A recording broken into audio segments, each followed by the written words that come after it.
We covered a lot in this past week's coaching sessions, but I keep coming back to one thing. And no, I'm not talking about our favorite new hot shake recipe, the Goose Innovation, though that fabulous new recipe does deserve some serious attention.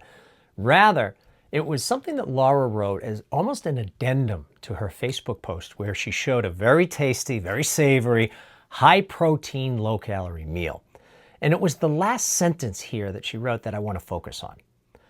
We can make hard things not so hard. There's a very rich message here. So let's just break it down for a minute. And I don't even want to skip past the first word. We.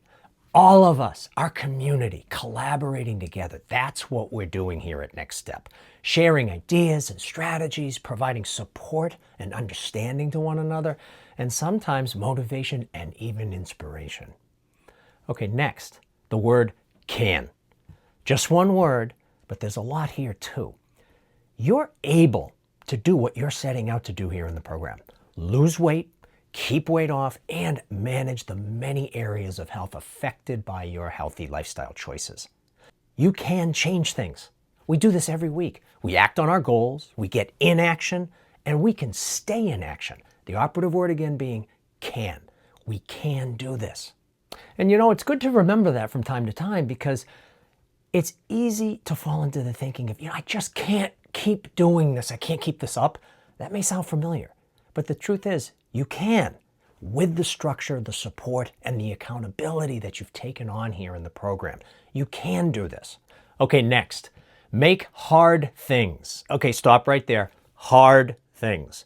Just a pure acknowledgement that this work really is hard. It just is. And while we accept that hard things are just hard in so many other areas of our life, with weight management, it's easy to ask, why does this have to be so hard from time to time? I think we've all had that experience. Well, it just does.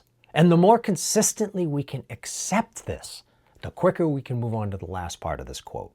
That being, not so hard. And this really is the key here.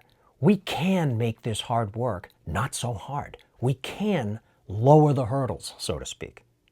So how do we do that? Well, knowing what to do isn't enough, and we discussed how knowing doesn't equal doing in our sessions this past week. We also discussed how perhaps the way to make this hard work a little less hard is by focusing on actions. Many of you have heard Bill say many times, only action counts. Action being the plans you make to practice the behaviors that matter. For example, purchasing and preparing your foods to support your healthy eating.